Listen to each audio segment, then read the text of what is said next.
por favor. Vossa Excelência... Obrigada, presidente. Está com a palavra. Bom dia a todos. Quero parabenizar pela realização dessa audiência pública tão importante.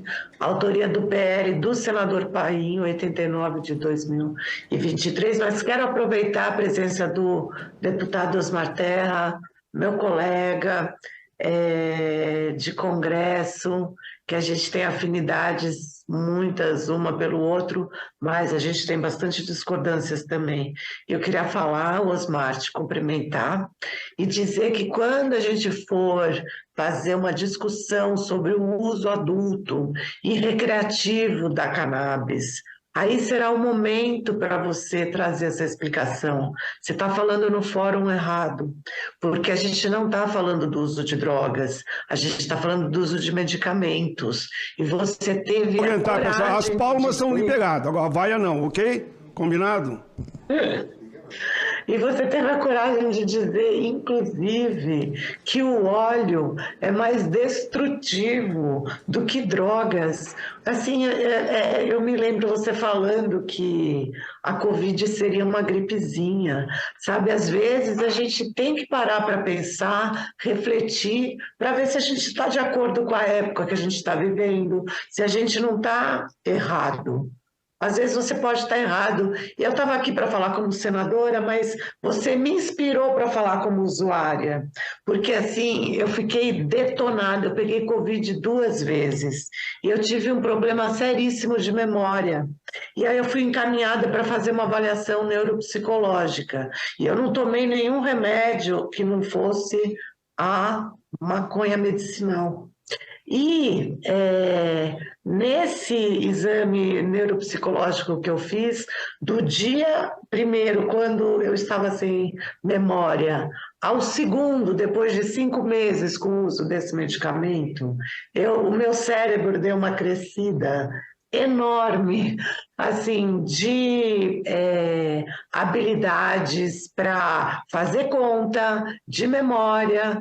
Usando o remédio que eu usei foi cannabis medicinal e eu uso isso sim para me dar bem-estar, porque ficar sentada numa cadeira 24 horas por dia não é fácil, entendeu? Eu tenho dores musculares, eu tenho espasmos musculares, então quando a gente fala que realmente ameniza a dor, e a gente não está falando de boca de fumo, a gente não está falando de crack, essa história que começa na maconha, depois vai para cocaína, passa pela heroína, termina no crack, isso é uma coisa muito ultrapassada, Osmar. São substâncias totalmente diferentes e que não valem a discussão aqui. O que me dói é que tem muita gente sentada aí e tem muita gente assistindo que passa dor, que sofre de doença e que se sentiu desrespeitado por você. Eu me senti desrespeitada por você. Eu não sou uma usuária de drogas. Pelo contrário, eu não sou uma defensora de cocaína, eu não sou uma defensora de heroína. E não sou uma defensora do uso do álcool, que é liberado e a gente sabe o que vem causando no brasileiro, em toda a população, principalmente no jovem, são acidentes de carro.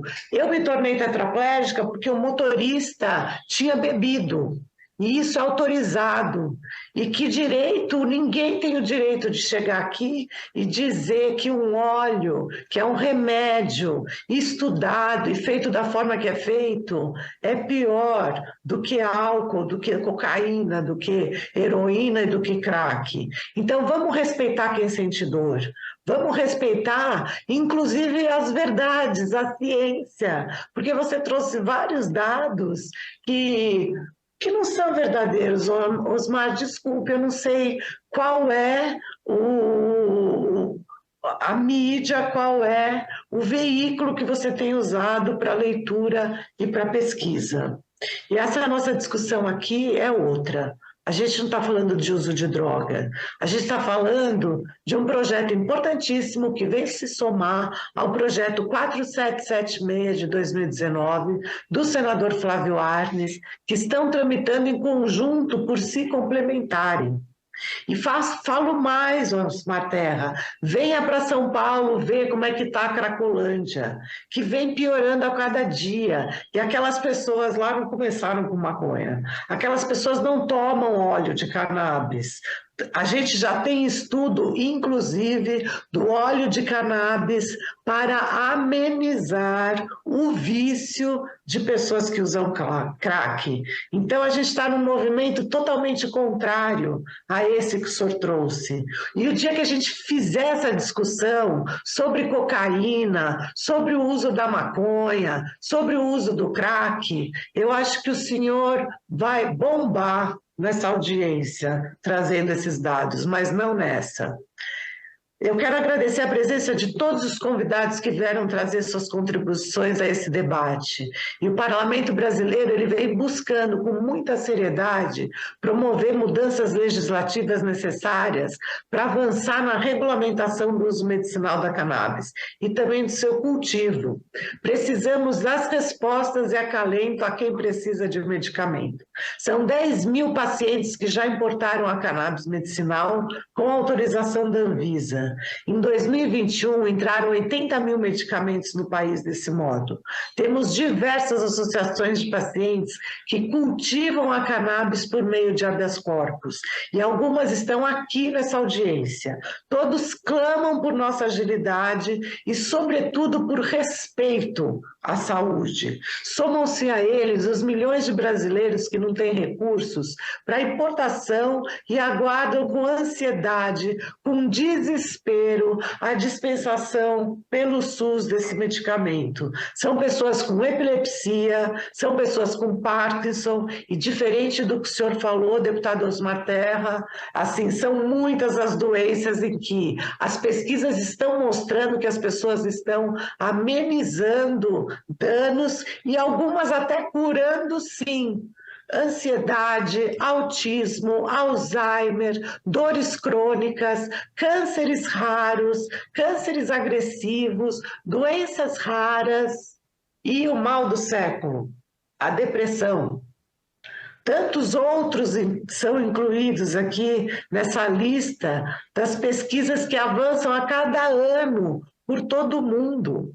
As 55 organizações da Federação Brasileira de Associações de Doenças Raras, a FEBRARAS, por exemplo, posicionaram-se publicamente a favor da regulamentação do cultivo e da produção da cannabis medicinal do Brasil. O Congresso Brasileiro está seguindo o exemplo de dezenas de outros países, infelizmente com certo atraso.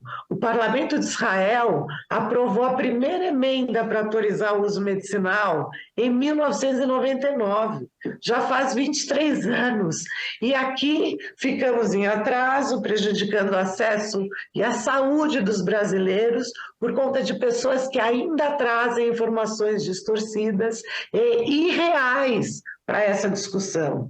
Não estamos falando em viciar pessoas, não podemos mais tolerar que se misture a discussão do uso medicinal e controlado com o tráfico de drogas e o drama de pessoas e o drama. A gente não pode julgar, é o drama de pessoas que são viciadas em drogas. Alguém consegue imaginar Israel, ou mesmo os Estados Unidos, que já tem diversos estados, como a Flórida, investindo no cultivo em larga escala, a Suíça, o Canadá, o Reino Unido? A gente consegue imaginar esses países promovendo o uso de drogas e o vício, como tem muito parlamentar querendo fazer a sociedade acreditar? O governo israelense incentivou o cultivo da cannabis por fazendeiros e se tornou um líder mundial na produção a partir de 2016. E o governo impôs critérios para ampliar a qualidade do cultivo, da planta, para oferecer produtos de alta qualidade para exportação. Em 2019, o Parlamento de Israel alterou a legislação mais uma vez, autorizando o governo a exportar medicamento de cannabis. E mais, convidou médicos do mundo inteiro para que pudessem ir para Israel, para que pudessem se qualificar, se capacitar para poder prescrever. Está aí uma sugestão para o médico Osmar Terra. Essa política progressista adotada por Israel com base na ciência, colocou as empresas israelenses como os maiores detentores de patentes ligadas à maconha medicinal, em um mercado mundial que movimentou, somente em 2021, mais de 27 bilhões de dólares, um mercado crescente que gera empregos, que gera impostos, que salva vidas, e a gente acha que o Brasil está podendo desperdiçar uma oportunidade econômica dessa, com mais de 30 milhões de pessoas passando por insegurança alimentar, a gente não vai abrir a porta para os negócios? Então, assim, para quem não se convence na saúde, que se convença com relação à economia, com relação ao investimento, com relação a dinheiro. Quem não tem ouvido para a saúde e tem ouvido para dinheiro, ouça isso que a gente está falando, leia os progressos na economia por conta da cannabis medicinal. E eu quero ressaltar que o Brasil perde muito em não avançar nesse processo. Cerca de 50 países no mundo já garante o acesso e o uso terapêutico da cannabis. E destes, 20 países já regulamentaram o plantio, o cultivo, a produção e a distribuição de medicamentos à base de cannabis. O Brasil tem imenso potencial de ingressar nesse grupo produtor de medicamentos de qualidade, de gerar emprego e, sobretudo, de baratear o acesso para o nosso povo. Estima-se que, com a produção nacional, o custo dos medicamentos será reduzido pela metade para o SUS. E é sempre importante aprender com as lições do passado. Há cerca de 25 anos, o Brasil precisou lutar internacionalmente para quebrar as patentes de medicamentos do coquetel anti-AIDS, porque eles chegaram a custar 7 vezes mais para os brasileiros, justamente porque não produzíamos e o governo não conseguia arcar com o alto custo da judicialização. A gente não pode continuar sendo espectador do avanço da medicina. A dor do brasileiro não é menor que a dor dos estrangeiros. E eu solicitei ao Data Senado, olha isso, Osmar Terra, uma pesquisa em 2019 para verificar qual é a percepção da população sobre o tema. Detectamos que 87% dos entrevistados sabe que substâncias retiradas da cannabis podem ser utilizadas em medicamentos para tratar doenças e que 79% são favoráveis à sua distribuição pelo SUS, 79%, e concorda com a produção nacional de medicamentos à base de cannabis. Eu estou falando do Data Senado, uma instituição muito séria. E esse é um dado importantíssimo para que a gente saiba. E vamos ouvir a vontade da população, trabalhar para avançar os projetos e colocar nosso país na rota do desenvolvimento e não no caminho da desinformação. Muito obrigada.